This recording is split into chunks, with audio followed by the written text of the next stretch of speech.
Buenos días a todos. Estamos a punto de comenzar este seminario, este webinar sobre factores humanos que se titula Capacidades y limitaciones humanas desde una perspectiva sistémica. Este seminario forma parte de los ENAIRE Human Factor Days, evento que es posible gracias a Eurocontrol, Antonio Elicu, a todo su equipo. Así que muchísimas gracias, David Raymond, que está detrás de toda la parte técnica, nos está ayudando todos estos días para que vaya todo perfecto. Así como quiero dar también las gracias no solo a todo el equipo de Eurocontrol, sino a todo el equipo que hace posible este evento, también por supuesto en ENAIRE, y al apoyo incondicional de la FAA, Jason de Makulski, y a Austrocontrol, Nathan Bink. Ellos han estado o estarán con nosotros esta semana, así que muchísimas gracias. Y fundamentalmente gracias a vosotros, los asistentes, por vuestro tiempo y por vuestro interés en los factores humanos. Llevamos unos días hablando de factores humanos, de estrés, de fatiga. Para todos aquellos que os incorporéis hoy por primera vez a estos ENAIRE Human Factor Days, me voy a presentar. Mi nombre es Guadalupe Cortés, lidero el Departamento de Factores Humanos de ENAIRE desde 2018. Soy controladora de tránsito aéreo operativa, 21 años de experiencia, casi 22 ya ahora en noviembre, experiencia en aeródromo, en ruta, en aproximación, y actualmente estoy habilitada en el Centro de Control de Madrid. Soy especialista en factores humanos, tengo un posgrado en este área que me permitió colaborar con NATS durante casi un año y analizar cómo mejorar la utilización de herramientas de toma de decisiones de los controladores de tránsito aéreo del Centro de Control de Londres. Una oportunidad maravillosa. Desde aquí un saludo a todos los controladores de Londres, a NATS y en especial a los controladores aéreos españoles que están allí, que son buenísimos. Lidero también el Grupo Internacional de Factores Humanos de Canso, y para todos aquellos pues, que no estáis familiarizados con la navegación aérea española, bueno, aquí tenéis un poquito más en detenimiento quién soy yo, pero yo os voy a explicar que ENAIRE es el principal proveedor español de servicios de navegación aérea, depende del Ministerio de Fomento. Nuestro espacio aéreo se divide en 3 regiones de información de vuelo, con 5 direcciones regionales y sus correspondientes centros de control, el de Madrid, Sevilla, Barcelona, Palma de Mallorca, Gran Canaria, 2 TAC en Santiago de Valencia. Damos servicio de control a 21 torres de control y también damos servicios CNS a 45 aeropuertos. Bien, ¿quiénes somos en el Departamento de Factores Humanos? Ya algunos que nos acompañáis estos días nos habéis oído contarlo. Somos un departamento relativamente joven, enmarcado dentro de la División de Seguridad, Calidad y Medio Ambiente, que nace en este marco del Plan de Vuelo 2020, en ese plan estratégico de la compañía y dentro del programa de factores humanos en ATM. El objetivo principal de esta sesión divulgativa es entender las capacidades y limitaciones del ser humano, pero desde una perspectiva contemporánea, sistémica de la seguridad operacional. Y para eso vamos a cubrir 5 áreas principales hoy. La primera es, ¿qué son los factores humanos? Vamos a hablar un poquito sobre definición de factores humanos. Vamos a exponer una visión contemporánea de la seguridad operacional. Vamos a hablar de capacidades y limitaciones humanas, cómo somos, cómo estamos diseñados. Vamos a hablar de factores que nos afectan a la actuación humana. Y luego vamos a poner muy brevemente, porque ya esta última parte llegará al final y probablemente iremos mal de tiempo, vamos a poner un ejemplo de cómo se pueden aplicar principios de factores humanos de forma práctica en navegación aérea. Así que empezamos ya pensando qué son los factores humanos. Os voy a pedir también que intervengáis en el chat, sentíos libres pues para hacer esta charla más interactiva. En algún momento os haré alguna pregunta directa y por favor sentíos parte de este webinar porque sois parte de este webinar. Así que, ¿qué son los factores humanos? Si nos queréis ir compartiendo vuestra visión de los factores humanos, pues encantados de compartir con vosotros. Pero de una manera formal, de acuerdo a la Asociación Internacional de Ergonomía, es la disciplina científica que se ocupa de la comprensión de las interacciones entre los seres humanos y otros elementos de un sistema. Pero también es la profesión, fijaos, que aplica principios teóricos, datos y métodos de diseño con el fin de optimizar el bienestar y el rendimiento general del sistema. Muchas veces cuando hablamos de factores humanos en aviación o navegación aérea, pues pensamos que es solo TRM o CRM, o que los factores humanos es una parte muy pequeñita de aviación y todo lo contrario, es una ciencia, es una disciplina, es una profesión que ayuda a que esa interacción entre personas y otros componentes de un sistema sean muchísimo más efectivas. Luego, de una manera muy sencilla, la gestión de los factores humanos, como os decía, trata de ese desarrollo y esa aplicación del conocimiento sobre el comportamiento humano, de la ciencia detrás de cómo actuamos, de cómo es nuestro desempeño, pero en un contexto o en un sistema. Y de nuevo, de una forma sencilla, podríamos decir que es una interacción entre esa tecnología que utilizamos, que está disponible, entre el ser humano, que si os fijáis siempre tiene que estar en el centro del sistema, y la propia organización. Esta es una definición un poco más simple, pero veréis que de aquí vamos a partir a una más compleja. Cuando hablamos del ser humano, estamos hablando de las personas, pero a cualquier nivel de la organización, no solo el personal operativo o el personal de primera línea, sino todos, con nuestra cultura, nuestras habilidades, nuestra formación, nuestra motivación. Cuando hablamos de tecnología, estamos hablando de los sistemas técnicos, las herramientas, los equipos, el dónde y cómo, que influye en el entorno de trabajo. Estamos hablando del diseño del puesto de trabajo, los sistemas, nuestras herramientas. Y cuando hablamos de organización, pues estamos hablando a veces de cosas más abstractas, pero no por eso menos importantes. Procesos, reglas, procedimientos, métodos, gestión de los recursos humanos, cultura de la organización. Precisamente este año, OACI ha publicado un manual para reguladores sobre factores humanos, en concreto sobre Human Performance o actuación humana, donde se definen conceptos clave de esta disciplina, de momento solo en inglés, pero os animo a que lo descarguéis y lo veáis. Entonces, volviendo a una forma sencilla de explicar las cosas, ¿cómo podemos definir los factores humanos?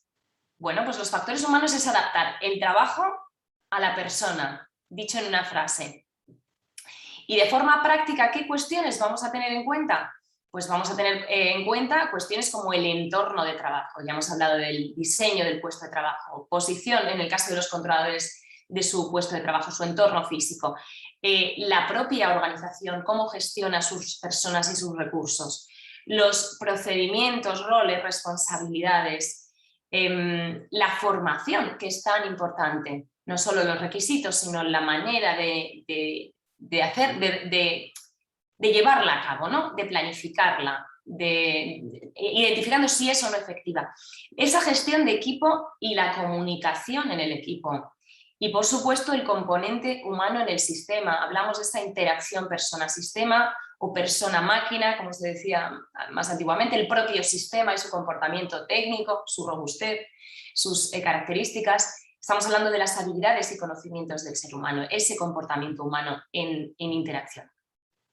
Y es también importante considerar una serie de factores que tienen un especial impacto en la actuación humana, cosas que van a afectarnos en la manera en que hacemos nuestro trabajo. Por ejemplo, si aceptamos o no un cambio, el nivel de confianza que tengamos, por supuesto nuestra salud, el confort, el error, la motivación, satisfacción laboral, conciencia situacional, cambio en las habilidades, percepción, memoria, toma de decisiones, carga de trabajo y fijaos qué importante, fatiga y estrés. En estas dos nos vamos a detener particularmente a lo largo del webinar.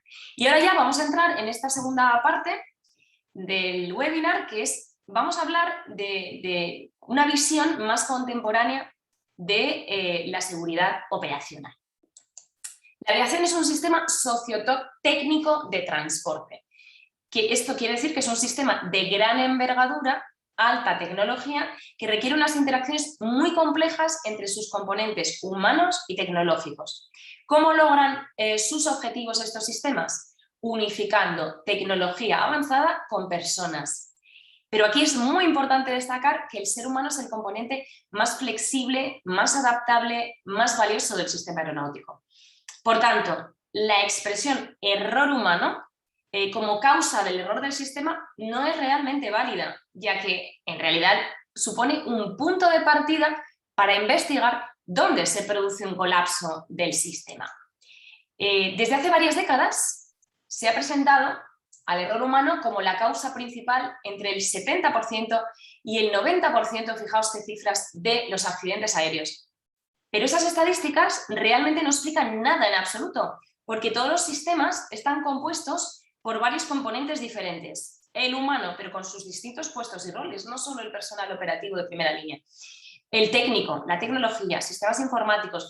Fijaos que cada vez nuestros sistemas en aviación son mucho más complejos. El organizativo, los procesos, procedimientos, las reglas que me hacen actuar como tengo que actuar, ¿no? Cada día.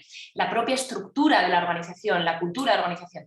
Pero también hay implícita unas presiones de producción que son inherentes al sistema. Los controladores intentar no demorar nuestros tráficos, por supuesto actuando con mayor seguridad.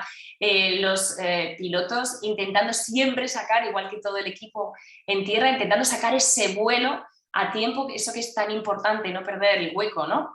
El slot. Luego, es materialmente imposible en un sistema sociotécnico complejo, como es el de la aviación, como es el de la navegación aérea en particular, aislar uno de estos componentes como causa explícita de un accidente. Es más, los informes de investigaciones de accidentes han demostrado reiteradamente que muy rara vez un error de un individuo que opere aisladamente precipita un accidente. Normalmente, varios factores convergen en el tiempo y en el espacio para crear ¿qué? Pues una situación que resulta particularmente vulnerable. En muchas ocasiones, además, estos factores están relacionados con la falta de consideración de principios de factores humanos, ya sea durante el diseño o bien la implantación del sistema. La visión de la seguridad aérea basada en esa existencia u ausencia de accidentes o incidentes se denomina Safety One, término acuñado por Eurocontrol en 2013. Se desarrolló esta visión principalmente entre los años 60 y 80, cuando, primero, la demanda de tráfico no era tan elevada y los sistemas eran muchísimo más simples e independientes. Es una visión más reactiva de la seguridad aérea, en la que se asume que los sistemas se pueden descomponer y aislar sus componentes. Esta visión es en parte la que atribuye situaciones inseguras a la variabilidad de la actuación humana. De acuerdo con una visión más contemporánea de la gestión de los sistemas de seguridad aérea, denominada Safety 2, es precisamente la habilidad de las personas para ajustar su actuación a las condiciones del entorno lo que explica por qué los sistemas funcionan realmente. Es decir, el objetivo de esta visión se centra en investigar cómo las cosas normalmente van bien como base para explicar que ocasionalmente pueden ir mal. La realidad que nos muestra que en el día a día el desempeño humano prácticamente siempre se desarrolla con normalidad. Y la razón principal es por la propia capacidad de adaptación de los profesionales a los condicionantes de trabajo que realizan. Los profesionales operativos, el personal de primera línea, es una fuente necesaria para la flexibilidad y la resiliencia del sistema y están continuamente creando seguridad. Y ahora, pues, imaginaos estos dos casos. A medida que los sistemas son más complejos, hemos dicho, no se pueden descomponer, porque no podemos trazar esa causalidad, sino la emergencia. Por ejemplo, si os fijáis en la foto de la izquierda, en un sistema simple, esto es mi máquina de escribir antigua, es una máquina muy parecida a la que yo aprendí a escribir a máquina, aprendí a teclear, y en una máquina de estas características, cuando por ejemplo tú presionabas la letra Z y no se marcaba en el papel, en el folio, la letra Z, era muy sencillo comprobar cuál era el problema. podía ser que se hubiera atascado la propia letra, podía ocurrir que el carro de la máquina no estuviera bien sujeto, podría ocurrir que no estuviera bien colocado el papel y bien bloqueado el papel, o podría ocurrir que no teníamos tinta en la máquina de escribir. Arreglábamos cualquiera de estos componentes y automáticamente teníamos letra Z en el papel. Ahora quiero que hagáis ese ejercicio de abstracción. Todos o casi todos tenéis un dispositivo móvil, una tablet, un ordenador. Imaginaos que tenéis una tablet donde queréis escribir esa letra Z y no se está reflejando en la pantalla esa letra Z. Tenéis una manera sencilla, en 2, 3, 4 pasos, de saber por qué esa letra no se está reflejando en la pantalla. No, es muy complejo, a no ser que seamos expertísimos informáticos, ¿no? Pero para el día a día es complejo. Así que este es un poco el ejemplo que os quería traer. Y ahora os pregunto, ¿cuántos de vosotros, os voy a pedir que empecemos a interactuar, ¿cuántos de vosotros sabéis quién es el comandante Sully? Captain Sully. Claro, dice Marillo, y Juan Antonio, y David, yo también, yo, Katia, Fran, yo, Lucía. Hudson, dice John Rivera, efectivamente. Por supuesto, exacto. Bien, prácticamente lo interesante quizá hubiera sido preguntar quién no sabe quién es el comandante Sully. El comandante Sully es comandante responsable de amerizar en el Hudson, como bien decía John, el vuelo de US Airways 1549, con el distintivo de llamada Cactus, el Cactus 1549, en enero de 2009. Ahora, si yo os pregunto ¿cómo se llama el segundo de a bordo de ese vuelo? ¿Quién me lo sabría responder sin buscar en internet? ¿Alguien sabría responder quién es el segundo de a bordo? Exacto, ni idea. Muchos de vosotros no sabéis quién es el segundo de a bordo. Y fijaos, desde aquí os digo, se llama Jeffrey Skiles. ¿Vosotros pensáis que ese amerizaje se podría haber hecho si no hubo un espectacular trabajo de toda la tripulación involucrada? Y además quiero extender no solo a ese amerizaje en sí, que ya fue espectacular, sino después la evacuación del avión. Pues toda la tripulación de la cabina, todos los PCPs, sobrecargos, es decir, todo el mundo hizo un trabajo excepcional. ¿Y por qué traigo aquí al comandante Sully? Porque una misma decisión y una misma actuación puede desembocar en una situación con un resultado muy diverso. Imaginaros que ese comandante Sully toma exactamente las mismas decisiones en el mismo momento, hace exactamente lo mismo que hizo y sin embargo tenemos 50 víctimas mortales. ¿Pensáis que estaríamos hablando hoy de él como un héroe quizá? ¿Qué pensáis? No, seguro que no. De pronto no, nos decís en el chat. Exacto. Y sin embargo las acciones serían las mismas. Esto es así por lo que, dedujo Rasmussen de sus estudios. Él expuso que el error humano es el resultado de ese desequilibrio entre las exigencias propias del trabajo y los recursos mentales disponibles para realizarlas.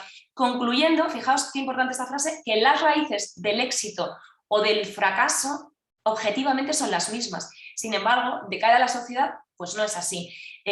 Os diré, compartiré con vosotros, para los que no estéis tan familiarizados con lo que ocurrió, voy a recordar que es el amerizaje en el río Hudson, donde el comandante Sully y su tripulación puso en marcha el protocolo, siguieron los checklists de una manera soberbia, combinado con ese conocimiento tácito que tenía el comandante, porque además volaba sin motor, conocía muy bien la zona, es decir, puso todo su conocimiento al servicio de los procedimientos y esa combinación fue espectacular. Por supuesto, trabajo en equipo.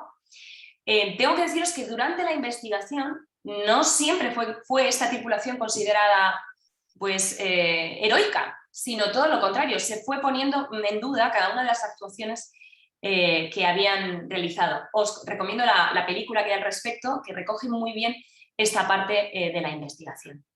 Así que aquí quiero volver a esa visión sistémica de la seguridad operacional y esos 10 principios que refleja Eurocontrol en este documento tan estupendo, porque en seguridad operacional, entender y mejorar la forma en la cual funciona una organización requiere pensar de forma sistémica, lo que implica considerar las diferentes interacciones entre los distintos elementos con una visión de conjunto. Se considera complejo un sistema cuando está formado por un gran número de elementos que interactúan entre sí, son dinámicos, están en constante cambio y sus relaciones causa-efecto son no lineales. Por ejemplo, imaginaos unas fichas de dominó que están puestas una detrás de otra. Cuando nosotros damos un golpecito a la primera ficha, caen todas en cadena. Esto sería una relación causa-efecto lineal. Gracias al golpe de la primera, pues damos a la segunda a la tercera. Ahora imaginaos un vaso de agua con una pastilla efervescente. Una pastilla efervescente que ahora lanzamos al agua. El resultado final es que se va a deshacer esa pastilla en el agua, pero ¿en qué momento cada molécula es responsable de esa interacción? ¿Cómo ocurre eso? Es imposible descomponer un orden o una causa lineal, causa-efecto en ese mismo instante. Así que quedaos con este ejemplo, luego volveremos a hablar de más cosas. Y ahora vamos a hablar un poquito de estos principios sistémicos. Me voy a detener en algunos especialmente, no en todos. Por ejemplo, en ese principio 1 de implicación del personal operativo, para entender cómo opera un sistema. Cuando digo personal operativo nos referimos también a ese personal de primera línea, las personas que hacen realmente el trabajo. Bien, para entender cómo opera un sistema, los especialistas son decisivos porque son los que entienden la propia naturaleza de las operaciones, así como el contexto en el que se producen, en el que tienen que hacer su trabajo. Principio 2. Racionalidad local. Las personas, los expertos, su aportación ha de ser entendida y analizada desde su propia perspectiva. Es decir, alguien hace algo porque tiene sentido para ellos. Entendamos por qué. Principio 3 de cultura justa. Las organizaciones, los individuos han de asumir una mentalidad abierta, justa, de confianza, aceptando que los profesionales actúan de la mejor forma posible con el fin de obtener un buen resultado. No conozco a ningún profesional que salga de casa pensando, hoy voy a hacer un mal trabajo, hoy lo voy a hacer mal. No conozco a nadie, son muchos años, casi 22, donde están diferentes profesiones, TCP, controlador y también fuera, en muchos proyectos. Y todas las personas que me he encontrado en su fuero interno estaban intentando siempre, incluso cuando no salió bien, hacer un buen trabajo.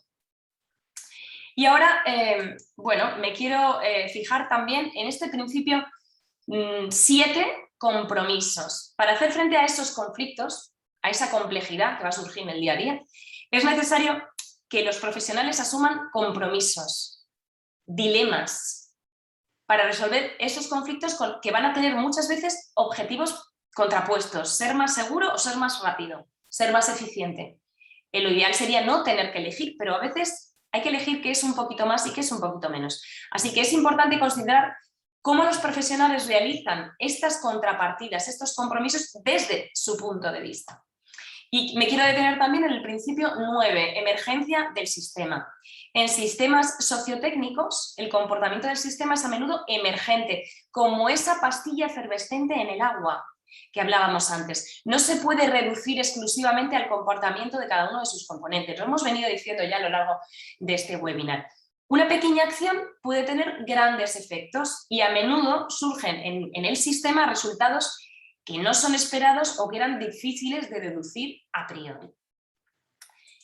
Work as imagined versus work as done. Bien, frecuentemente la experiencia operacional muestra una brecha entre el sistema tal como se conceptualiza y se diseña y el sistema como se opera realmente. En otras palabras, un desfase entre el trabajo como se imagina, work as imagined, que sería la foto de la izquierda, o lo que debería ocurrir en un entorno operativo, frente, foto de la derecha, a lo que realmente sucede en el día a día.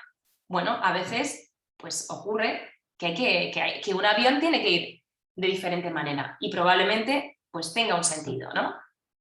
Así que entender el cómo se opera realmente en una sala de control, en un funnel, en nuestro caso. Es fundamental porque comprende un conjunto de estrategias tanto formales como informales que se ajustan a una práctica cotidiana.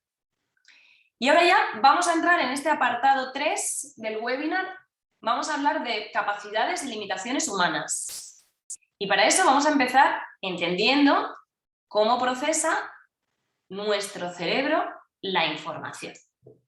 Bien, los sentidos perciben una serie de estímulos que van a ser visuales, sonoros, olfativos. Mediante nuestro registro sensorial les vamos a dar significado a esos estímulos, los vamos a codificar y los vamos a almacenar en la memoria gracias a diversos procesos cognitivos muy complejos que ocurren en el cerebro. La memoria es el proceso por el cual esa información se codifica, se almacena, se recupera. Nuestra memoria a corto plazo nos va a permitir guardar un espacio limitado de información durante un breve espacio de tiempo. Si queremos salvar la información a futuro, ¿qué tenemos que hacer? Bueno, entonces nuestro cerebro va a recurrir a esa memoria a largo plazo que, si bien tiene una capacidad ilimitada prácticamente, por otro lado los procesos que hay que despertar para que esto ocurra son mucho más lentos, así que cuando necesitamos algo rápido tenemos que usar nuestra memoria a corto plazo. Nuestra memoria a corto plazo es nuestra RAM, como la RAM del ordenador. Estamos hablando de que podemos guardar algo hasta 20-30 segundos sin que se nos olvide, y entre 5 y 9 elementos, dependiendo de las condiciones de cada uno, de nuestras capacidades individuales, de nuestra edad y de muchísimas otras cosas. La memoria a largo plazo es ese almacenamiento que hablábamos a largo plazo, que es ilimitado, decíamos, y ahí vamos a guardar en nuestra memoria episódica las vivencias personales, en la memoria semántica los conocimientos generales, los conceptos, el vocabulario, y en la memoria procedimental la memoria implícita, nuestras destrezas, nuestras habilidades físicas, mentales. Así que continuamente nuestras habilidades o capacidades para desarrollar una tarea correctamente pues conviven con nuestras propias limitaciones como seres humanos, cognitivas, psicológicas y fisiológicas. Cuando el cerebro está procesando información, se producen procesos muy complejos, que en ocasiones provocan que dos actividades que requieren esos mismos recursos de atención confluyan. Ahí se empieza a complicar la cosa, incrementando la carga de trabajo. Nuestra atención también es limitada.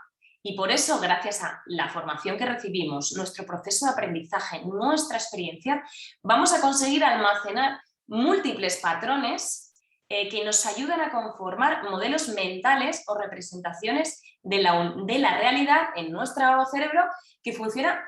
Estos modelos mentales funcionan como una gran biblioteca. Imaginaos en nuestra cabeza una biblioteca gigante sin límite de espacio, que es nuestro modelo mental y que vamos continuamente ampliando, almacenando libros. ¿Qué son esos libros? Nuestros patrones mentales, que son enseñanzas, son conexiones neuronales, sinapsis, que vamos incorporando de nuestro aprendizaje a lo largo de nuestra vida. Luego, la forma en que pensamos, aprendemos y decidimos actuar es la cognición. Es nuestra capacidad para percibir y entender y recordar nuestra experiencia, comunicarnos con los demás. Se basa en nuestro sistema sensorial y también, por supuesto, en elementos conscientes, conocimiento, razonamiento, lenguaje, toma de decisiones, resolución de problemas, como elementos inconscientes, percepción, atención, memoria, intuición. Así que ahora quiero traer aquí de nuevo el concepto de atención, que es ese conjunto de procesos cognitivos y conductuales mediante los cuales nos concentramos de forma selectiva en ciertos estímulos, mientras que vamos a ignorar otros. Un análisis científico de las tareas del controlador aéreo, de su performance, de su actuación, realizado por Eurocontrol en el 2006, durante 3 años estuvieron haciendo este estudio, reveló que la atención es una parte esencial ligada al desempeño del controlador de transitorio y que además resulta fundamental en cualquier momento durante la ejecución de sus tareas. Y vamos a intentar explicar esto de una manera lo más sencilla posible, hablando del modelo de Wickens, el modelo de atención de Wickens o de recursos múltiples. Bien, la teoría de recursos múltiples, tal y cual la describe Wickens, se basa en esa idea de que existen múltiples recursos para nuestra atención. En algunos casos están separados entre sí, es decir, pueden realizar diferentes tareas de atención al mismo tiempo sin interferencia. Y en otros casos, no. En la medida que dos tareas requieran recursos de atención que están separados, el tiempo, es decir, sin una interferencia significativa entre tareas, pues se van a compartir de manera eficiente. En la medida que dos tareas requieran recursos de atención comunes, ahí ya vamos a tener un problema. El desempeño de las tareas va a depender de cómo se asignen esos recursos a esas tareas. Por eso hablamos del mito de la multitarea. Porque muchas veces lo que ocurre es que nuestro cerebro está tan entrenado a cambiar rápidamente de una tarea a otra que podemos tener la sensación de que somos multitarea. Lo que ocurre es que somos muy rápidos, lo que ha demostrado la ciencia es que somos muy rápidos cambiando de una a la otra. Aunque Wickens, como os decía, identifica estas tres etapas del procesamiento de la atención, dice Wickens. Primero está la codificación perceptual, codificamos. Nuestro cerebro aquí va a codificar los estímulos, como decíamos antes. Luego aquí, recursos comunes. La segunda etapa del procesamiento se define como procesamiento central, lo veis aquí como central processing.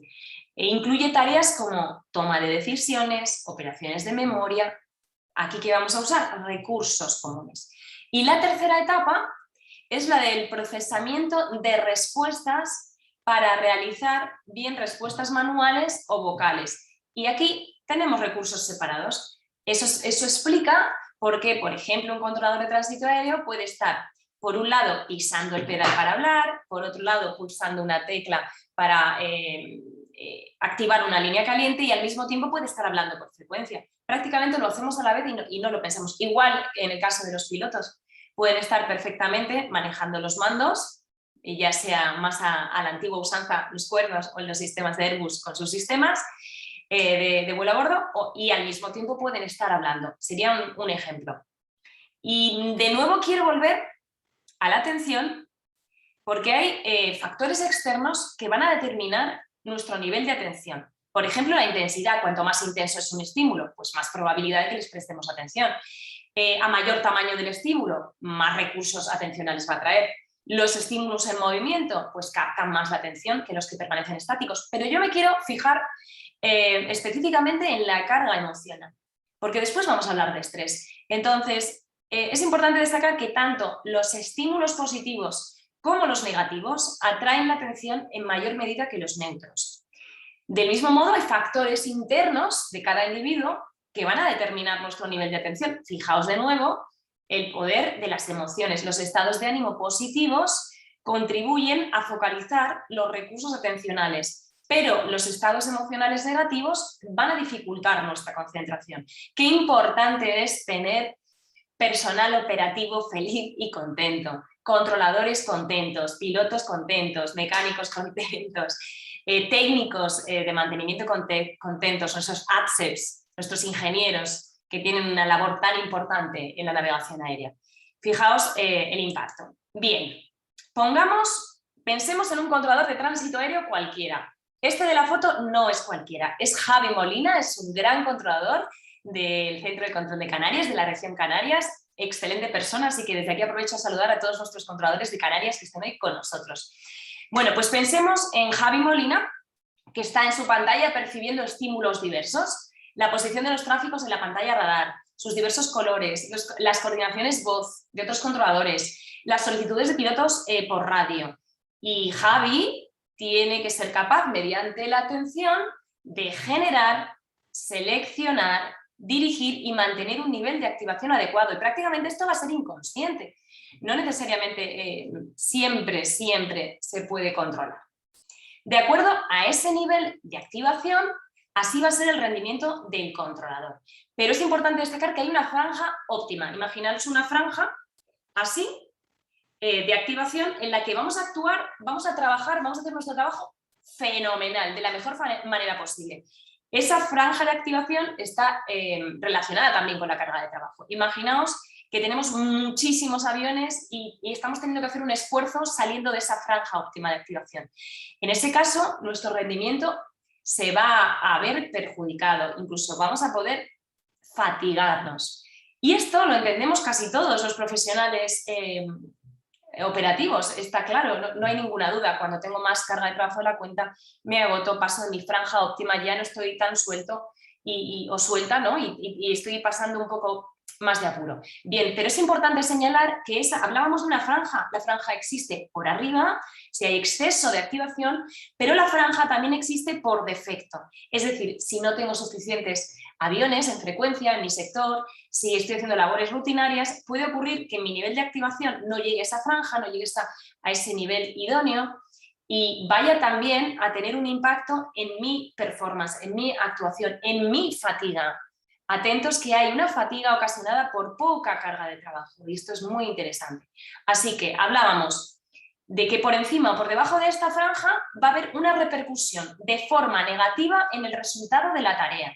Por ejemplo, nos vamos a olvidar de hacer cosas. Yo tenía que haber coordinado con mi compañero y me he olvidado de hacerlo. Se va a alterar la capacidad de escanear el tráfico. Normalmente estoy atento a todo y veo a todo, pero si tengo varios puntos de atención a los que tengo que prestar atención y estoy fuera de mi franja óptima, es posible que se me pase algo que es importante. También vamos a reaccionar de una forma más lenta ante los cambios.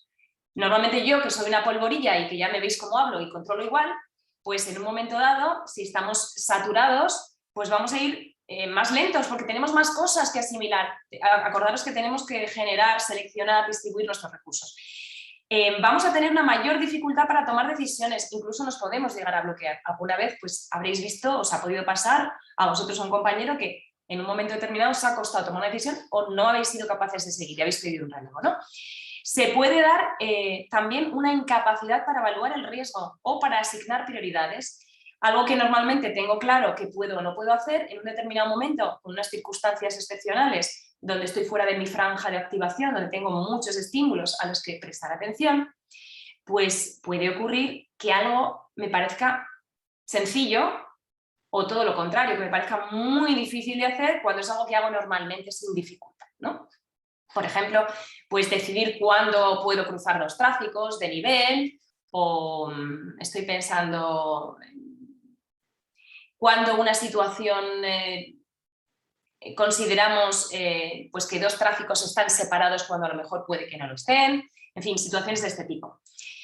Y en este contexto de atención es muy importante hablar de conciencia situacional. Todos hemos oído hablar de conciencia situacional. Bien, de acuerdo a Mika Ensley, que es la investigadora número 1 en conciencia situacional a nivel mundial, podemos definir el concepto de conciencia situacional en 3 niveles, que van uno detrás del otro.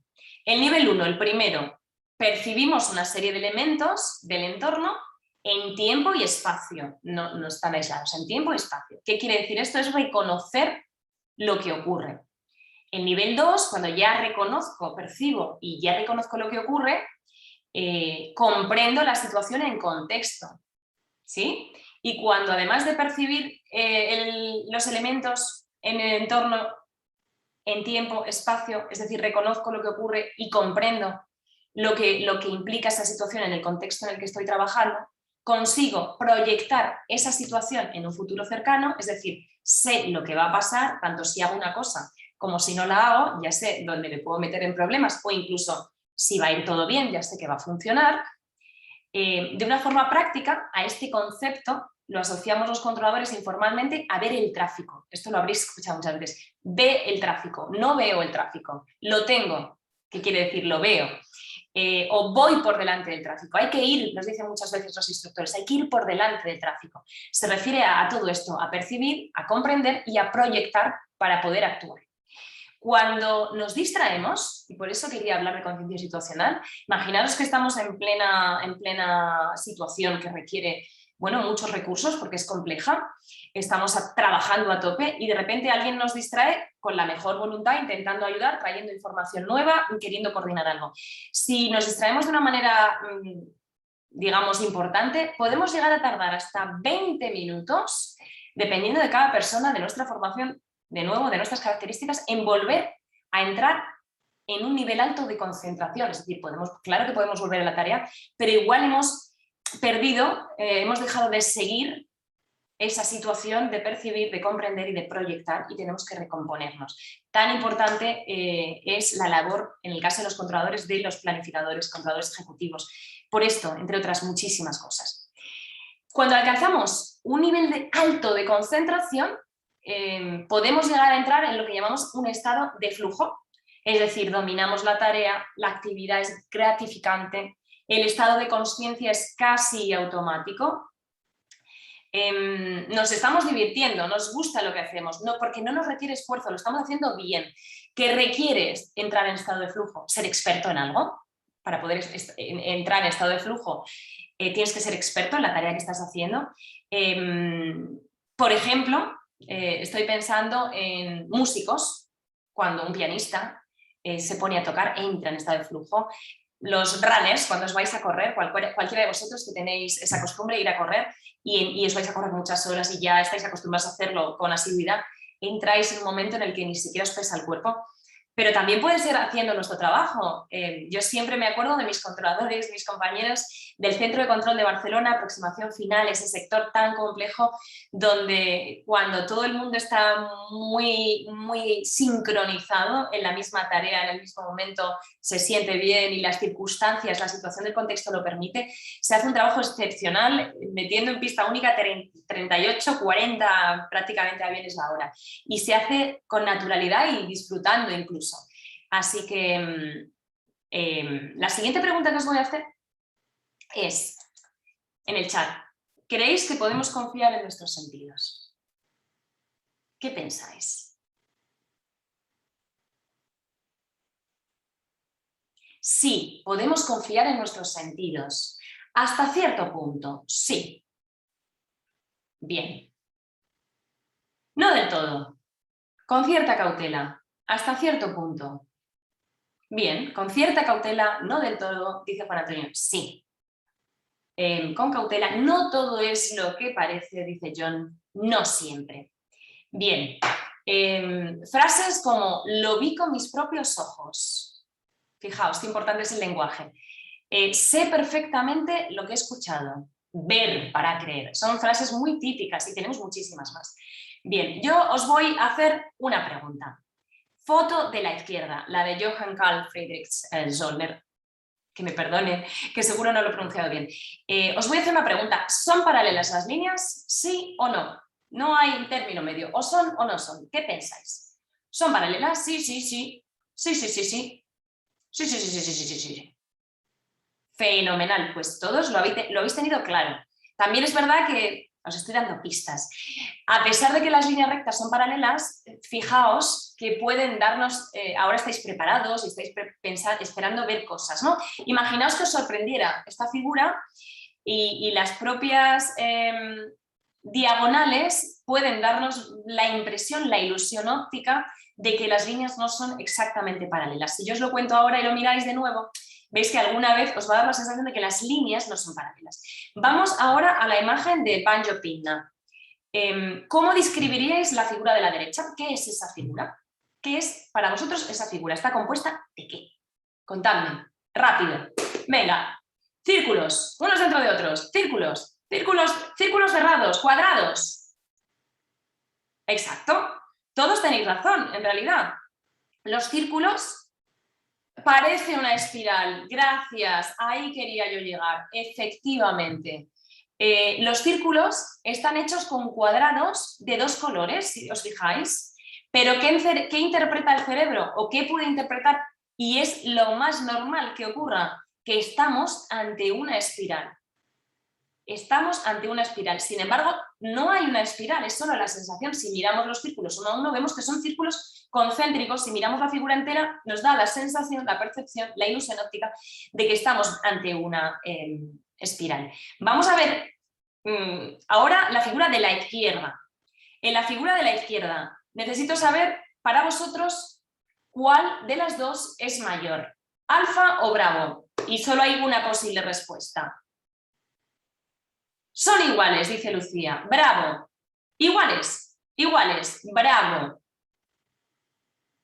Iguales. Fijaos que vais, ya no lo tenemos todos tan claro. Vamos viendo diferentes opiniones. Bien, os tengo que decir que como seres humanos no somos muy buenos estimando a ojo longitudes y tamaños. Algo que nos parece a ojo que es de una manera, por ejemplo, es muy común pensar que la figura Bravo es mucho más grande que el alfa, da esa sensación. Sin embargo, si las medimos exactamente, veremos que son exactamente iguales. ¿Y eso por qué ocurre? Pues de nuevo, incluso nuestro sistema óptico tiene limitaciones, ya no solo el cerebro, sino nuestro sistema óptico. ¿Ok? Ahora a la derecha os voy a pedir que me digáis ¿cuántos puntos negros veis en esa figura?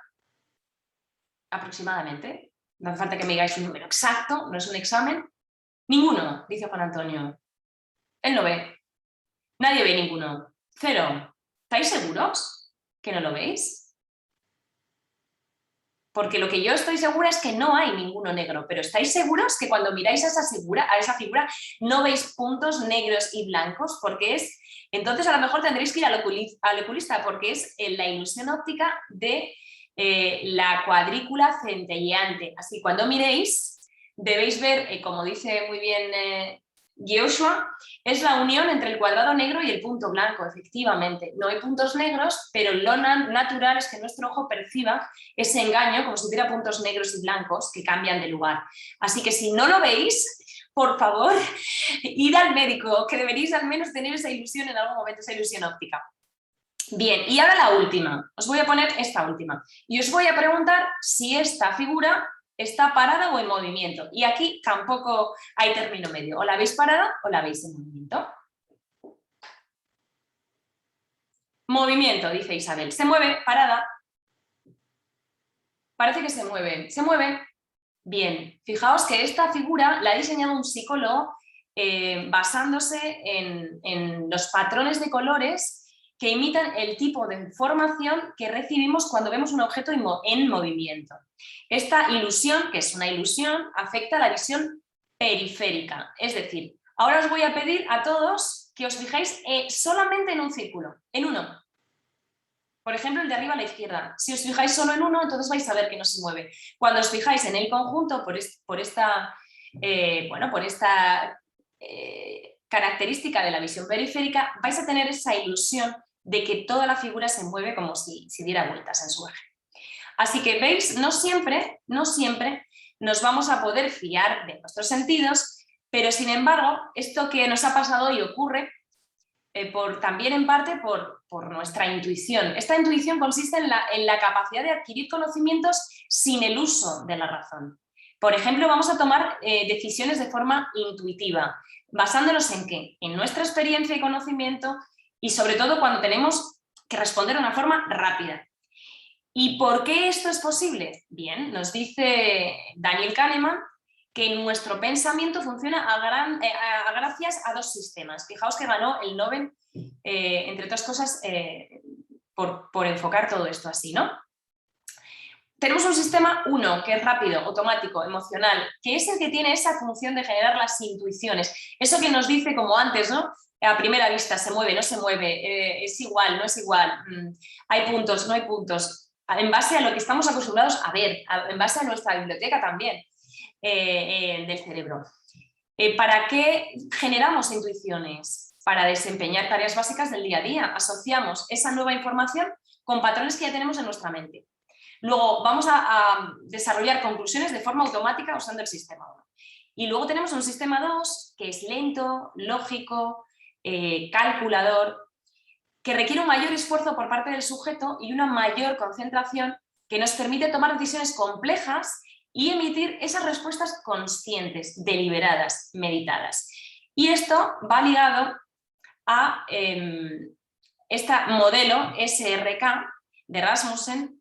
De acuerdo a este modelo, el ser humano opera en su trabajo según 3 tipos de funcionamiento dependiendo del grado de control de la situación. Así vamos a tener una conducta basada en habilidades, una conducta basada en reglas y una conducta basada en conocimiento. También os incorporo sus nombres en inglés. Así que la conducta basada en habilidades o skill-based behavior. Es en la que no se realizan las acciones de forma consciente, sino que intervienen procesos automatizados de control cognitivo.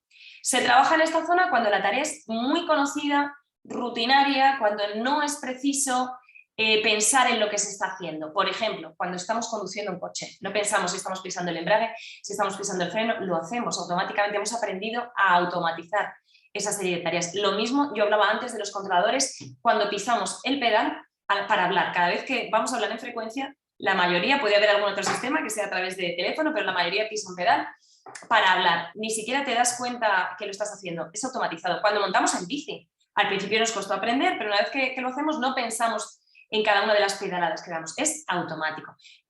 Imaginaos ahora un controlador nuevo, novato, que tiene que empezar a aprender y adquirir todas estas habilidades para ser un buen controlador aéreo. Lo primero que tiene que hacer es aprender a pisar el pedal, a pulsar líneas calientes, a poner las fichas de progresión de vuelo, todo eso a la vez que habla y mira la pantalla. Tiene que aprender a hacer cosas al mismo tiempo, automatizar ciertas tareas.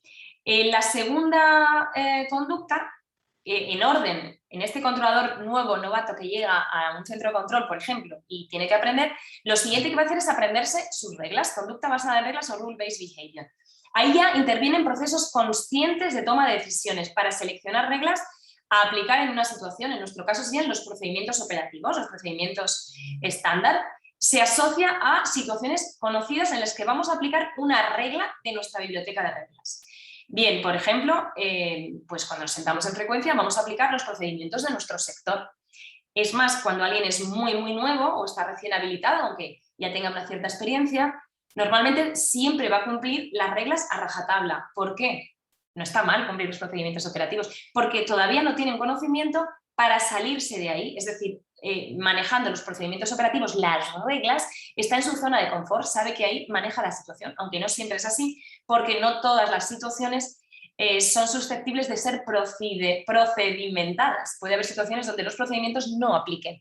Y ahí tendríamos que aplicar la tercera conducta, es nuestro knowledge-based behavior o conducta basada en conocimiento. Aquí entramos cuando no tenemos reglas ni secuencias de acciones almacenadas ni válidas para esa situación. Tenemos que hacer un gran esfuerzo consciente de análisis de la situación para elegir entre alternativas que normalmente las vamos a sacar de nuestra experiencia para poder trazar un plan de acción. ¿Cuándo operamos aquí? Por ejemplo, en situaciones de emergencia o situaciones inusuales, estoy pensando en la frecuencia, donde tenemos que activar nuestra experiencia, nuestro conocimiento, nuestra biblioteca, pero para aplicar todo eso de forma novedosa, porque no tenemos cómo hacerlo, no sabemos cómo. Estoy pensando en aviación también, por si luego lo queréis mirar, en el ejemplo del fantástico CRM, en este caso, del vuelo 32 de Qantas, cómo consiguió toda esa tripulación mediante una fantástica coordinación de equipo aterrizar de una manera, digamos, exitosa, sin víctimas, después de un motor que tuvo, prácticamente se desintegró en el aire. Vuelo 32 de Qantas tiene mucho que ver con este knowledge-based behavior. Y también esto que hablábamos antes, el aprendizaje del capitán, del comandante Sully. Fijaos que para ellos tener éxito lo que hicieron es seguir sus procedimientos, sus checklists, sus reglas, su conducta basada en reglas, y además aplicaron de una manera fabulosa ese conocimiento, experiencia de tantos años, más esa formación que tenía el comandante en vuelos sin motor, ese conocimiento de la zona de Nueva York, en fin, todo eso jugó un papel determinante y jugó a su favor para que todo saliera bien. Y ahora vamos a hablar del error humano. El error humano forma parte del sistema, no se puede evitar.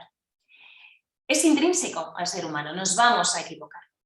¿Cómo define Reason el error humano? Aquellas ocasiones en las que una secuencia de actividades mentales planeadas no logra el resultado deseado. ¿Qué podemos hacer con una buena formación especializada? Podemos detectar antes los posibles errores y corregir nuestro plan. Nos damos cuenta que íbamos a hacer algo que no va a funcionar. Podemos evitar condiciones que den lugar a errores. Yo cuando me veo en esta situación siempre me equivoco, así que voy a intentar que no ocurra, si está en mi mano. Y también, una vez que nos hemos equivocado, porque nos vamos a equivocar, puedo mitigar las consecuencias. Me he equivocado, pero tengo margen para mitigar esas consecuencias del error. Puedo coordinar con un compañero, puedo pedirle al piloto que haga un rumbo adicional, igual le he dado un rumbo, no es suficiente, voy a tener un conflicto con otro tráfico en, por ejemplo, 5 minutos, pero soy capaz de detectar ese posible error, voy a corregir el plan, además voy a mitigar esas consecuencias pidiéndole a ese piloto que ponga otro rumbo muchísimo más certero. Así que el error humano es inevitable, pero si es inevitable, ¿qué podemos hacer? Bueno, pues lo primero es poner el foco en la organización y no en la persona.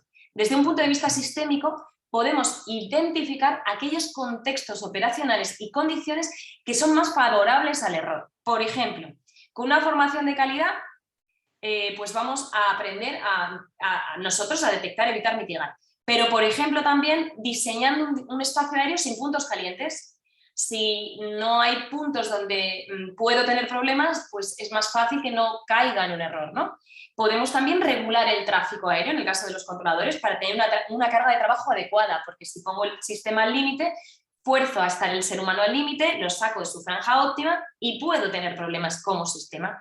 Con herramientas tecnológicas, safety nets, por ejemplo, el TICAS en el caso de los pilotos, la alarma de conflicto a corto plazo, que muchas veces nos ayuda a salir de una situación complicada, y también podemos desarrollar herramientas que nos avisen de conflictos de tráfico, pero a medio plazo, a 15-20 minutos vista. Estamos hablando del TTM. Y en base a todos estos estilos de conducta que hemos estado hablando, pues podemos hablar de fallos de ejecución o fallos de planificación en los tipos de errores. Pues es muy sencillo, el fallo de ejecución es cuando tengo un buen plan, pero no lo remato bien. ¡Ay, qué buena idea, pero no has rematado! Y el fallo de planificación es cuando lo he hecho perfectamente según lo planificado, pero es que el plan ya de partida no era una buena idea. Entonces estamos hablando que normalmente los fallos de ejecución tienen que ver en esa conducta basada en habilidades, en esos automatismos. No me ha funcionado bien el automatismo. Luego puedo cometer un desliz, que es un problema de atención. Por ejemplo, quiero decir Iberia 1, 2, 3, 4 y digo Iberia 2, 2, 3, 4. Puedo cometer un lapsus. Me puedo olvidar de decir o de hacer algo en un momento importante. Un problema de memoria. Cuando hablamos de fallos de planificación, estamos hablando más bien de las otras conductas. Bien basado en reglas o basado en conocimiento, bien porque no he usado o utilizado los procedimientos correctamente o he descartado uno que podía utilizar, bien porque me faltaba conocimiento para poder aplicar en una situación novedosa. Puedo tener buena voluntad, pero digamos que no me acompaña mi conocimiento. De nuevo, como organización, yo quiero subrayar que hay que detectar esos factores subyacentes a la naturaleza del error, porque es justo ahí donde sí se puede mitigar el riesgo y fortalecer el sistema. Y no poner el foco en el contador que no hizo en este minuto se equivocó, porque ya sabemos que el ser humano tiene capacidades muchísimas y algunas limitaciones.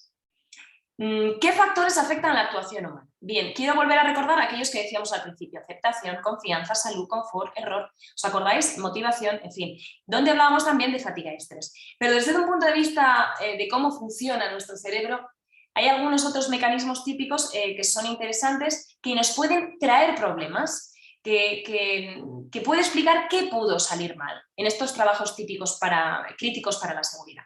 Por ejemplo, nuestros sesgos cognitivos. Los sesgos cognitivos son unos atajos mentales. Es como nos hemos acostumbrado, cómo funciona nuestro cerebro, para ir más rápido, porque necesitamos ir rápido en muchas ocasiones. Y quiero, por ejemplo, hablar del sesgo de confirmación. Cuando estamos empeñados en que algo es de la manera en que la vemos. Lo vemos, estamos empeñados que es así, y da igual lo que nos digan a nuestro alrededor, que nuestro cerebro está cerrado en confirmar. Solo quiere escuchar lo que quiere oír. Esto alguna vez, todos los que trabajáis en este mundo, pues lo habéis o vivido, o visto, o escuchado. Es decir, pero si te lo estaba diciendo, no pasa nada, porque tú estabas cerrado en ese sesgo cognitivo. ¿Qué importancia tiene también, fijaos, la conciencia situacional? A veces creemos que hemos entendido la situación y no somos capaces de proyectarla a futuro. Por supuesto, el estrés y la fatiga. Hablábamos antes de la franja de activación y de la atención, pero fijaos que esa franja de activación, cuando estamos por encima de ella continuamente o bien por debajo, puede generar fatiga. Luego, y viceversa, la fatiga puede hacer que no lleguemos a entrar en esa franja óptima de activación. Y luego una cosa muy interesante, un concepto muy interesante, que es el modelo mental desfasado o el conocimiento inerte o desactualizado debido a nueva tecnología, automatización, nuevos procedimientos. Fijaos que en profesiones donde la tecnología, la ciencia avanza muy rápido, Estoy pensando, por ejemplo, en medicina, no solo la nuestra, pero pilotos, controladores, ingenieros, técnicos de mantenimiento, donde tenemos que ir adaptándonos continuamente a nuevas formas de trabajar. En algún momento nuestro modelo mental se puede quedar desfasado, es decir, nos podemos quedar anticuados, nos podemos quedar sin falta de conocimientos calibrado. ¿Qué quiere decir el conocimiento calibrado? Quiere decir, cuando nosotros tenemos un buen conocimiento calibrado, es cuando sabemos perfectamente lo que sí sabemos y lo que no, cuando tenemos una consciencia ajustada de lo que sí sabemos y de lo que no sabemos. Y el conocimiento es inerte cuando está ahí, pero cuando lo vamos a utilizar, puede que no lo utilicemos ese conocimiento correctamente, porque se ha quedado ahí como cosas que dejamos en el trastero, que igual luego me sirve, igual no, pero no lo sé a día de hoy, ¿no? Y esto es algo que es importante. Ahora vamos a entrar a hablar de fatiga muy rápidamente, porque ya hemos dado una charla de fatiga, una de estrés, podéis verla, la tendréis online, así que simplemente vamos a mencionarlo, ¿no? La fatiga es un factor que afecta directamente a la actuación humana en aviación, está claro. Es un estado fisiológico que se caracteriza por esa reducción del desempeño, debido claramente a ¿qué? Pues a la falta de sueño, a esa necesidad de dormir que vamos a tener, a los desajustes de los ciclos circadianos, y nos dice OACI en ese documento 9966, que es donde hemos extraído esta definición, y puede ser debida también a la carga de trabajo. Hablábamos de la franja, ¿os acordáis? Antes de activación.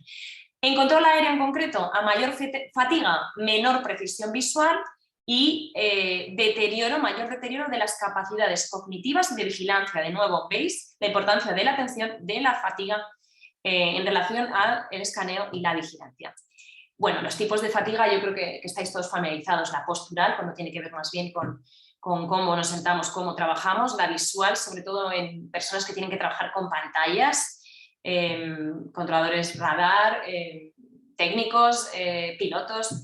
Y la fatiga mental, que es la que nos deja con esa sensación de agotamiento, de carga mental, que nos afecta, ¿no?, a la forma en la que trabajamos. Y ahora vamos a entrar también a definir muy rápidamente qué es el estrés. Fijaos que el estrés es una respuesta psicofísica del organismo ante situaciones donde interpreta que los recursos disponibles para hacerlas frente son insuficientes. El estrés está relacionado con la capacidad de respuesta del individuo, por tanto es subjetivo. Y he subrayado y he puesto en rojo interpreta, desajuste y salud, porque son las 3 palabras clave. Fijaos que si mi organismo interpreta, si yo interpreto que ante una situación muy estresante o muy dura o muy nueva o una sobrecarga, yo estoy preparado para hacerle frente, yo digo, claro, yo puedo, estoy bien informada, veo, sé lo que tengo que hacer, entonces no voy a activar mi respuesta ante el estrés porque me voy a sentir en sintonía con la tarea y voy a poder hacerle frente. El problema es cuando yo siento que esos recursos que tengo para dar respuesta a las demandas o presiones de la tarea, del sistema, del momento, pues no son adecuados. Y acordaos que siempre digo percibo, siento, interpreto. Así que fijaos qué importante si fuéramos capaces de manejar nuestro propio nivel de estrés, el individual. Ahí dejo esta reflexión. Hay varios tipos de estrés. Muy rápidamente hablamos de un estrés agudo, relativamente corto, es el estrés, por ejemplo, de la tarea, cuando estamos estresados momentáneamente por algo que estamos haciendo en nuestro trabajo, luego se pasa. Estamos hablando de un estrés crónico cuando ya persiste en el tiempo, no conseguimos recomponernos y es algo que ya pues nos puede dar problemas de sueño o dificultad en toma de decisiones, en fin, podemos ir teniendo problemas de salud. Y luego, según ese documento de Eurocontrol también, ese reglamento europeo 373 y su material guía, hay otro tipo de estrés que hablaré ahora mismo, que es el de estrés por incidente crítico. ¿Qué nos dice el reglamento europeo 2017-373 sobre los estresores en control aéreo? Nos dice que estos son los principales estresores. Los ambientales y físicos, bien, los propios del cuerpo humano, tengo hambre, tengo sueño, estoy cansado. Factores ambientales, qué importante, decía David Cabido ayer que me escribía, qué importante es el ruido de la sala de control, a veces hablamos con altavoces, es importante cómo eso puede distraer nuestra atención. Efectivamente, David, tienes toda la razón, es un estresor. Si consiguiéramos evitar el nivel de ruido en salas de control fanales donde quizá la ergonomía no sea la más adecuada, estaríamos mejorando a la larga también bueno, la forma en la que los controladores hacen su trabajo. Estresores propios relacionados con la tarea, pues la alta carga de trabajo, situaciones inusuales, emergencias, en fin. Y luego están los propios relativos al individuo. Estamos hablando de bien nuestro estado de salud o bien esos principales eventos de la vida que todos, pues, por los que todos pasamos, la mayoría de esos eventos, y en un momento determinado pues, nos puede estresar, ¿no? Y hablábamos de ese estrés por incidente crítico. El incidente crítico es ese evento que sucede repentinamente, inesperadamente, nos saca de nuestra zona, nos afecta fundamentalmente de una forma extrema, no nos deja continuar y nos saca de nuestra zona, pero no tiene por qué ser algo más grave, sino momentáneo, que nos pase durante unos días o unas semanas. Es completamente normal que ocurra, esto es completamente normal. Y para eso, pues, por ejemplo, en Enaire tenemos el programa CISM, el controlador puede activarlo de manera siempre anónima, confidencial. El teléfono lo atiende una controladora, coordinadora nacional, Merche Canalejo, fantástica. Se le asignará otro controlador preparado y formado a tal efecto que le va a atender y le va a ayudar a ¿qué? Pues a bajar esa reacción y a volver de una forma adaptativa a funcionar normalmente, y si esa persona necesita ayuda extra, entonces se le va a facilitar una ayuda extra para poder hacerlo. Y muy rápidamente, porque ya voy fuera de tiempo, sabía que iba a pasar, así que os voy a poner algún ejemplo o os voy a dejar algunas ideas principales de cómo se pueden aplicar los principios de factores humanos de forma práctica. Por ejemplo, el diseño centrado en el ser humano. Estamos hablando de que el ser humano es el centro del sistema. Se trata de aplicar esos principios científicos basados en factores humanos para asegurarnos que estamos adaptando el trabajo a la persona y no viceversa. De una forma sencilla, ¿de qué se trata? De hacer el trabajo fácil. Por ejemplo, hemos mencionado que nuestra memoria a corto plazo tiene limitaciones, así que una forma de facilitar las cosas a nuestro cerebro es presentar la información de forma visual para no tener que sabérsela de memoria, que podamos tener los datos ahí a nuestro alcance. ¿Para eso qué vamos a hacer? Pues basarnos en normas estándares internacionales como las guías y normas ISO. Por ejemplo, la norma 9241 es la que describe los principios a seguir para la interacción persona-sistema. Así que vamos a suponer que se identifica un nuevo concepto de operación, algo nuevo que tenemos que incorporar.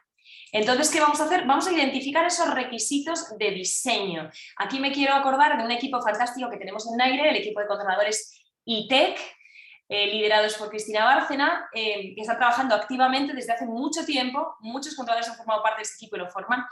Y están identificando requisitos para nuestros futuros sistemas de control de tránsito aéreo, para nuestro futuro ITEC. Así que desde aquí un abrazo a todos ellos que hacen una labor excepcional.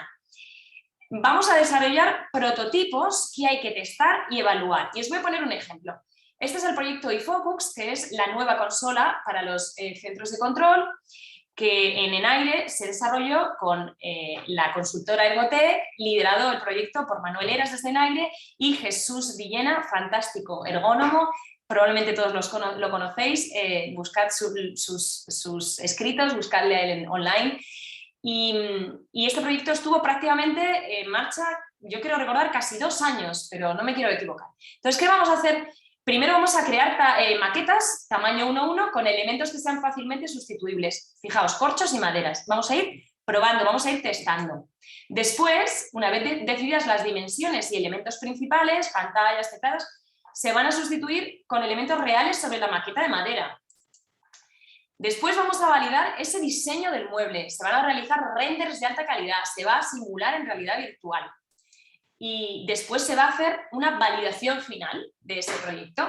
Esa maqueta 1:1 que no es funcional, pero que va a haber elementos reales y algunos materiales ya finales para asemejar el modelo final en ese aspecto y permitir hacer esa valoración ergonómica. Y para eso hay que tener en cuenta muchísimas cosas. ¿Cuál es el rango articular y los alcances? ¿Cuál es la ergonomía de uso que vamos a hacer? ¿Cuál es esa posición de visión del usuario? Fijaos que esto es una pincelada de todas las cosas que hay que hacer. La distancia óptima entre el controlador y la pantalla. En fin, tenemos que tomar decisiones basadas en principios científicos. Y después se va a seleccionar el diseño adecuado. Este sería el resultado final de ese trabajo tan fantástico de Focus. Es lo más parecido a lo que veremos después cuando ya se implanten en los centros de control. Después, ¿qué tenemos que hacer? Desarrollar material guía para su implantación, lógicamente, para que todo el mundo sepa cómo utilizar, en este caso, una posición de control quizá sea algo más sencillo, pero aún así va a requerir saber cómo utilizar esa nueva posición. Y después, y muy importante, es monitorizar esa actuación humana tras la implantación. ¿Nos está sirviendo de verdad? ¿Lo estamos haciendo? ¿Hay alguna cosa que se puede cambiar? ¿Hay alguna cosa que sea realmente se nos haya pasado por alto, ¿no? En todo el proceso? Así que ya termino muy rápidamente con unas ideas generales. La integración efectiva de los factores humanos en la gestión del tránsito aéreo en aviación general es esencial. Comprender y gestionar el cómo funciona el ser humano es clave, pero se tiene que reflejar de una forma sistémica, tanto en cómo diseñamos equipos, puestos de trabajo, formación, políticas, procedimientos. Para dar soporte a la actuación humana, recordemos que se trata de adaptar el trabajo a la persona. Las personas crean seguridad, ya lo he dicho antes. Se requiere una actuación humana eficaz para ofrecer un excelente servicio ATM. Y para mantener el sistema seguro, eficiente y eficaz, es necesario un alto grado de adaptabilidad y flexibilidad. Son las personas del sistema las que brindan esta capacidad de recuperación, no solo cuando las cosas van mal, sino también cuando las cosas van bien. Y la mayoría de las veces las cosas van bien gracias a todos los profesionales que tienen un papel crucial en la seguridad aérea. Hasta aquí este webinar de factores humanos dentro de los Air Human Factor Days. Y ahora me pongo a vuestra disposición para, si os parece, comentar con vosotros preguntas o incluso cuestiones que hayáis expuesto en el chat y que queráis hablar todos nosotros. Nos va a acompañar ahora Mercedes Blanco. Mercedes, cuando puedas, sintoniza tu vídeo, tu audio y si te parece, vamos a poner en marcha estas cuestiones que han surgido a lo mejor durante el chat o bien preguntas que bueno, tienen nuestros asistentes. Yo por alguna razón no estoy viendo la pestaña de preguntas-respuestas, así que bueno, de lo dejo momento en tus manos. Sí, no hay ninguna en el apartado de preguntas y respuestas, pero bueno, si queréis utilizar tanto esta como el chat, pues... Y en el chat antes hemos hablado, he visto mientras intentaba ser multitarea, he visto que había algún comentario, pero si me detenía a leerlo, pues no podía continuar con la charla. Hablaba, creo que era David, de conciencia situacional. Decía David Cabido, que me ha parecido muy interesante. Sobre este tema estamos hablando de conciencia situacional, la importancia del papel del controlador planificador en la interacción con el controlador ejecutivo, y decía David, sobre este tema creo que es difícil para el planificador intervenir en algunas situaciones en las que el ejecutivo tiene problemas al ver el tráfico. Muy interesante este tema, porque has traído en esa frase muchísimas cuestiones de factores humanos a la vez. Voy a intentar mencionar algunas, encantados también de compartir, y si queréis ir comentando en el chat, sentidos libres, por favor. Fijaos que ahí estamos hablando de, en primer lugar, David, a veces puede haber un problema porque hay un problema de roles. Fijaos en nuestra taxonomía del principio que sacábamos esta grande, ¿no? Esta araña. Si uno tiene muy claro cuál es su rol y entre las obligaciones o las tareas que tienes que hacer en tu rol ejecutivo es coordinar con tu planificador, pues no va a dar lugar a dudas. Quizá a veces lo que puede ocurrir es que está difusa la línea de las tareas o de las obligaciones del propio planificador. Eso por un lado. Es decir, digamos, el estándar. El estándar puede ser que en algunos momentos quizás sea difuso. Por otro lado, hay una cuestión que tiene que ver con cultura. Hablábamos estos días en las charlas de fatiga y estrés, el primer día en la mesa redonda, de la importancia de la cultura. Decía Steve Shorrock pues, que hay diferentes culturas por países en cómo afrontamos las cosas. Hablaba del marco de Hofstede, que hace estudios desde ese punto de vista de cómo la cultura en diferentes dimensiones impacta en cómo actuamos. Y luego yo mencionaba que además había una cultura propia inherente a la aviación, como es la cultura de los controladores de tránsito aéreo. Si yo me voy mañana a Ucrania y conozco un controlador de tránsito aéreo, voy a tener mucho más en común que a lo mejor con otra persona en España, porque compartimos un mundo. Por otro lado, está la cultura de los controladores de torre y de ACC, ¿no? Que seamos diferentes controladores, pero hay una inercia, un trabajo que es diferente y se tiende uno a asociar con sus propios peers. Luego, dentro de una ACC puede haber cultura en diferentes turnos, donde es que nosotros esto lo hacemos así. Alguna vez habéis escuchado a lo mejor esta frase. Es decir, que habría que actuar en diferentes capas para que precisamente, David, no hubiera estas dudas. Y luego hay un campo, un área muy importante que es la del TRM, como tú ya sabes, el equivalente al CRM de los pilotos. Es decir, quizá debería de haber una formación o incluso la que tenemos, mejorarla o perfeccionarla localmente, incluso porque hay cosas que que tienen que ver a lo mejor con una dependencia más que con otras. Yo, por ejemplo, quiero recordar en el caso de Canarias, donde los planificadores tienen muy claro lo que tienen que hacer, sobre todo en sectores oceánicos. Tienen clarísimo lo que tienen que hacer y cómo lo hacen, y están acostumbrados a hacerlo desde siempre, de alguna manera, de la misma forma. Bien es cierto que cuando hay muchos controladores que entran nuevos, como es el caso de Barcelona, pues claro, hay un reto de que ese conocimiento y esos estándares y ese conocimiento de la dependencia pues se mantenga en un nivel estandarizado. Dice Sonia Delgado, creo que al hilo de este tema, me encanta mi trabajo, pero no me gusta relevar como ejecutivo sin haber pasado antes la posición de planificador. Te doy toda la razón, Sonia, efectivamente. Mercedes, ¿te gustaría decir algo al respecto?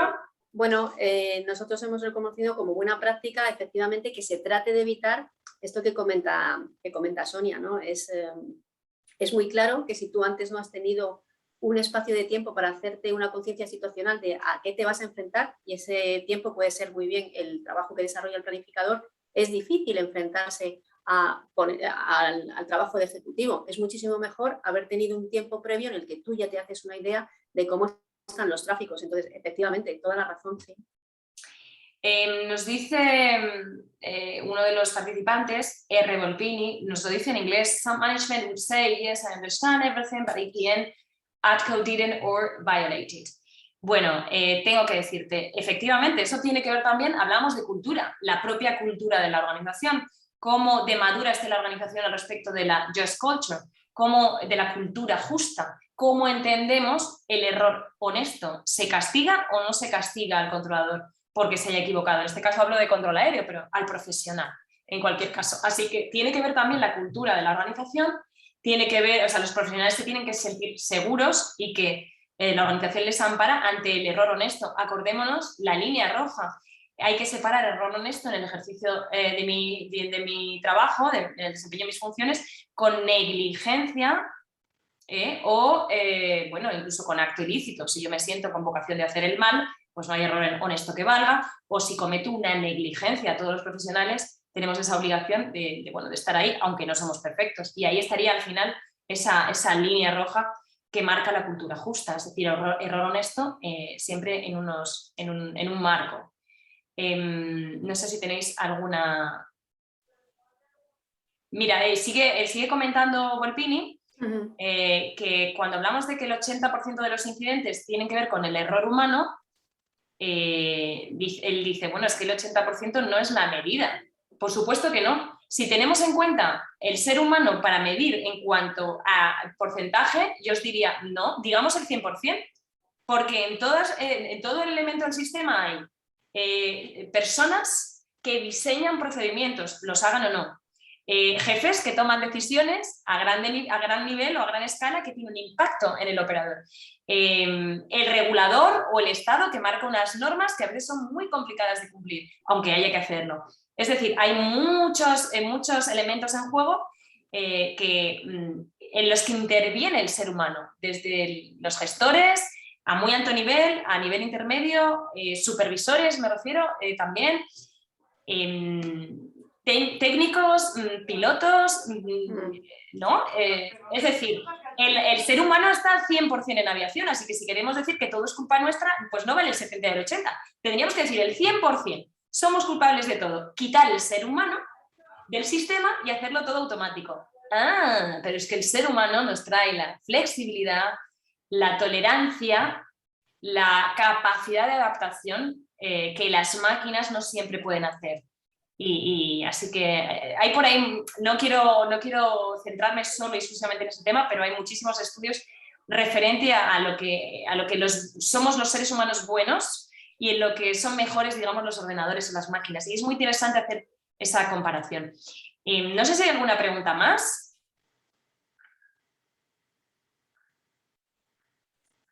¿Alguna intervención?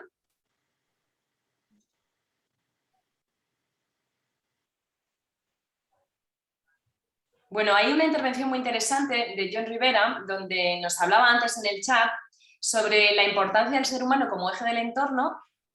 Y luego dice, bueno, ¿cómo no atribuirle responsabilidades concretas cuando la organización intenta regular y coadyuvar, pero su comportamiento y actitud es determinante en la resolución de conflictos, ejecución de tareas? Y pone un ejemplo muy interesante. Prohibido el uso de smartphones, sin embargo, los individuos, a pesar de ser conscientes de ellos, los utilizan. ¿Qué temazo da para una charla entera solamente de este tema? Fijaos que hay una serie de normas que tienen un sentido, estrictamente, hablo siempre desde la seguridad operacional, y que hay que cumplir.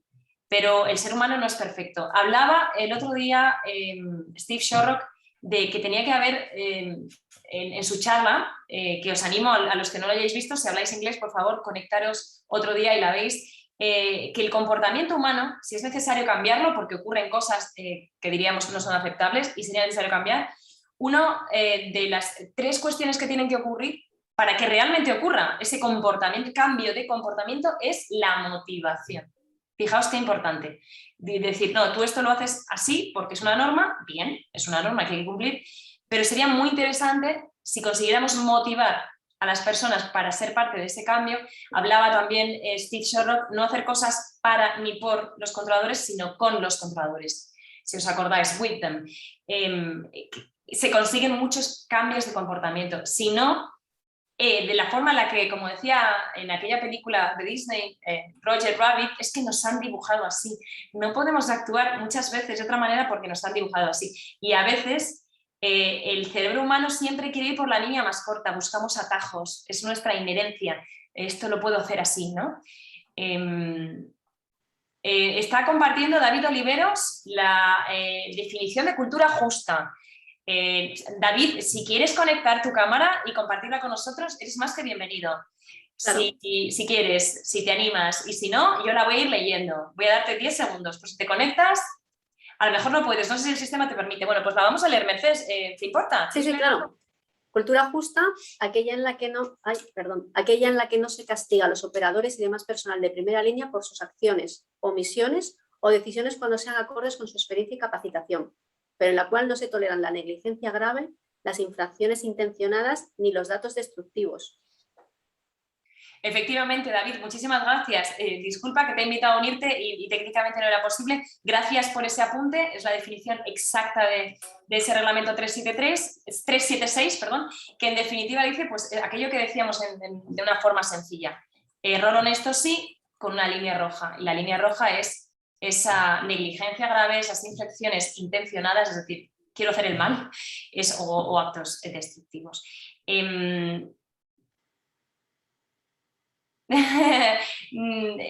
Así que yo creo que vamos a terminar aquí, salvo que queráis comentar alguna cosa más, que no sé si nos hemos dejado alguna pregunta. Nos dice, sí, hay una pregunta muy interesante que nos hace un espectador anónimo. Querido espectador anónimo, me encantaría dirigirme a ti, pero como no sé quién eres, voy a leerla y vamos a comentar. Nos dice el espectador anónimo, ¿cómo se está adaptando los factores humanos a una tendencia a mayor automatización de los procesos? Se están desarrollando, entiendo qué quiere decir, metodologías actuales para no quedarse atrás. Pues de nuevo, este es otro, yo diría, otro temazo, da para otro webinar solo en automatización. Fijaos que cuando hablamos de automatización, creemos que decimos lo mismo, pero a veces no nos estamos refiriendo al mismo concepto.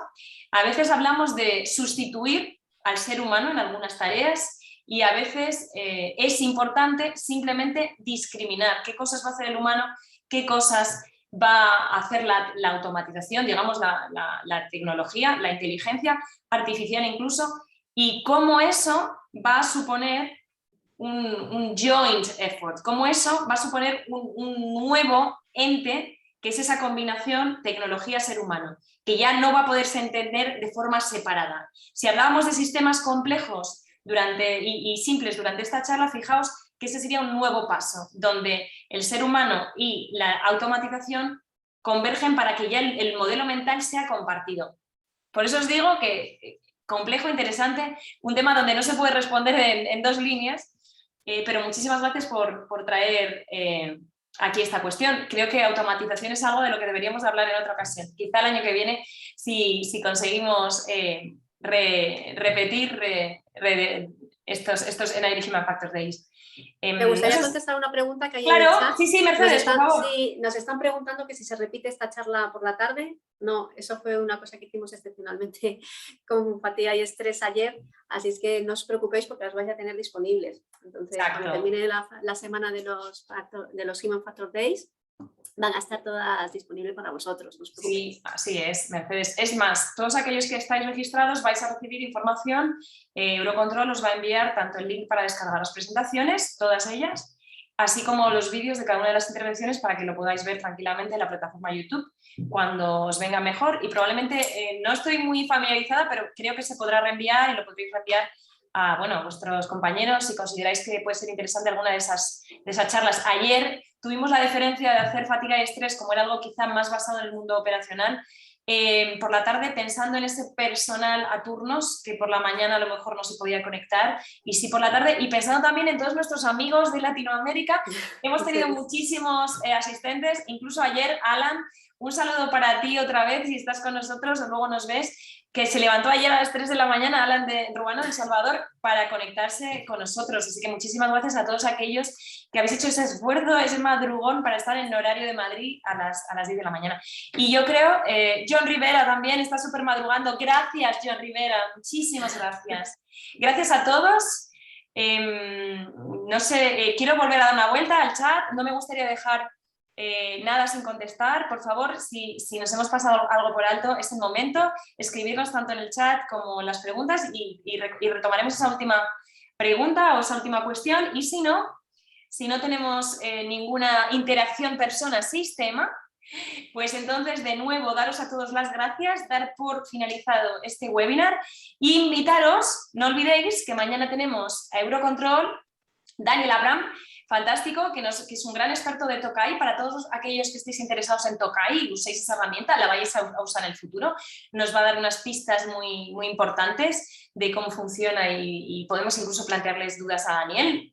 Nosotros estaremos allí como alumnas, encantadas de participar. Y el viernes tenemos a Nathan Bink, que es un experto en factores humanos a nivel estratosférico, tiene su doctorado en Human Performance, se ha dedicado a investigar este año de pandemia muchísimas cosas, ahora está en nuestro control, ha pasado por NATS y esa charla pues será muy interesante porque vamos a sacar muchísimas conclusiones. Así que os invito a seguir con nosotros estos días y después a volver a dar las charlas que os interesen, compartirlas. Y por favor, si queréis darnos feedback o si queréis compartir cualquier cuestión con nosotros, estamos a vuestra disposición. En la presentación tenéis yo creo que tenéis también nuestros mails personales, pero en cualquier caso tenemos el del departamento que os hemos puesto al final de las presentaciones. Así que por mi parte... Sí, voy a aprovechar para ponerlo en el chat y así genial. lo tenéis Por mi parte, solo a cada uno de vosotros, a ti que has estado hoy en esta charla, pues darte las gracias por tu atención y decirte que a mí me encantó compartir esta experiencia. Mercedes está dejando el mail en el chat, ufa@enaire.es. Así que muchísimas gracias. Cerramos aquí nuestro webinar. Gracias a todos. Os vamos a echar de menos. Nos ha encantado interactuar con vosotros estos días, sobre todo ayer, que estabais muy activos. Tomaremos nota de que para las siguientes futuras ediciones vamos a ser súper interactivos y si es posible lo vamos a hacer en persona para que al menos combinemos esa presencia con un evento online. Así que un abrazo muy fuerte, en especial, ya lo vuelvo a repetir, para todos los que trabajáis a turno, si habéis hecho ese esfuerzo de levantaros o de estar aquí y sobre todo para los que os unís desde tan lejos. Un abrazo y hasta siempre. Adiós. Muchísimas gracias. Luego.